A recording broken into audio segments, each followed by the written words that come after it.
Hey everybody, welcome to the 6th video for the features and mechanics for Kings of Mythos. My name is Mars, aka Zara, and we're going to go ahead and just jump right into this. This is some updated Barrack UI. So this is showing you some of our actual art for our units. We'll be making models based on this. You've also got the units' names, their stats, a little bit of information on the training as far as times and cost.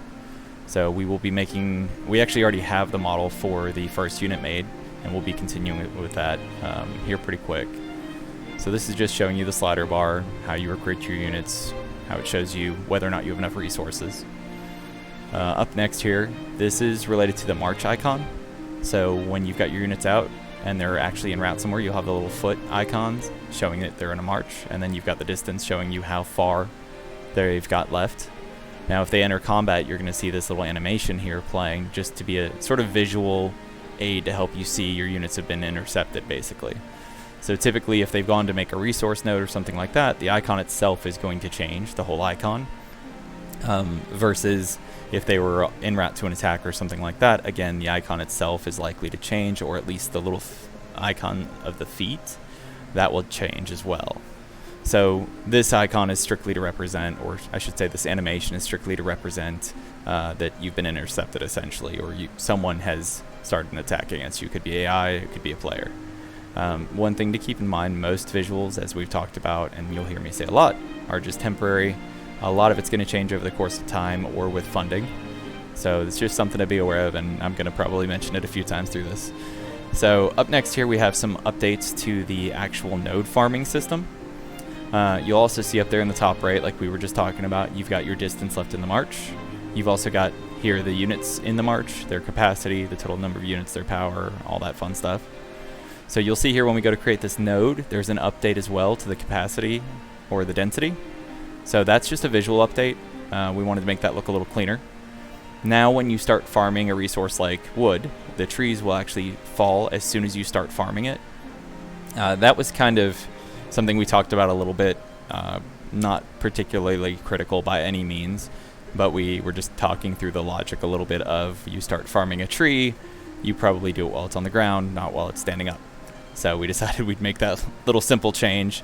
The other part of that was we wanted to make sure if somebody breaks away from a node before something's fully cleared like that tree, we want it to despawn. So it's a little bit more logical.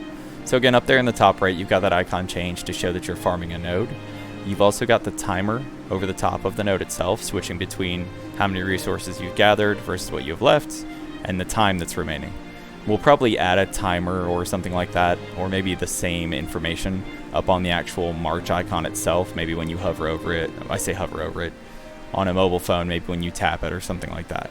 A lot of this we're initially thinking from a PC standpoint, just because that's what we're mostly working on as we're developing this. But it is going to be Android based first. So up next here we've got the trade system. So you click my trades, tells you there's none available at the moment or none active. And then when you create a trade, it tells you your maximum resources available to trade, as well as the maximum number of trades you can have open. So if you enter a value over your maximum resources that you can trade, it'll default to the maximum. And then you can enter obviously how many resources you want to trade it for. So you'll select those two things, and then the next thing you'll be picking is, of course, what you want to trade versus what you want to trade it for. You'll hit trade, it'll create that trade, and then you'll notice up in the very top it actually took those resources away. So now we're going to create a second trade. We're going to trade some wood for some stone here. Again, you just enter your value. We do need to look at a couple of little things here, just to again make sure it's all working properly, but this is a really basic level of the trade system, just to show something, because it was something we knew we could do pretty quick. A lot of people have asked for a trade system, and it's not that involved to really make one, but we are planning to make it a lot more in depth. So again, up there at the top, as soon as you hit those trades and create them, you lose the resources. This keeps somebody from posting a trade and then spending resources. You cancel the trade, you get the resources back. So pretty straightforward, but just again showing those mechanics are working. The logic system is working and in place. So up next here, we've got some base moving. We've talked before about not having a teleporting system where people can just teleport their base by you, attack you, and teleport away while you blink. We do still want people to have the ability to move, but instead it's going to work similar to what you're seeing here. This is basically the system at the moment, where you're going to be able to move. It'll turn into a cart. If it gets intercepted, it'll plop down as a base and defend like a base. Or if you click somewhere else, or tap somewhere else I should say, it will plop right there where it's at. So again, I'm going to say click a lot by accident, but here's the last thing we've got for you. We've got an elemental. This is its attack sequence, as well as a spell that's going to be used in the game. This is not actually our original design or concept. This was a paid for asset that we are allowed to use, but as we get funding and stuff, we'll probably update that down the road. But that's it for now, guys. So more updates to come. Keep an eye out. Hey, it's Cool Show. Just want to give a big thanks to our patrons. Thanks for helping us out move the project further along.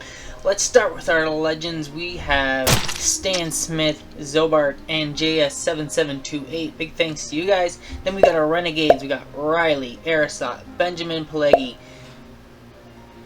and of course, the infamous Amber Cricket. Ouch. We got our Mutineers. We got Bob from Accounting and Toby Carnes. Who will win this duel?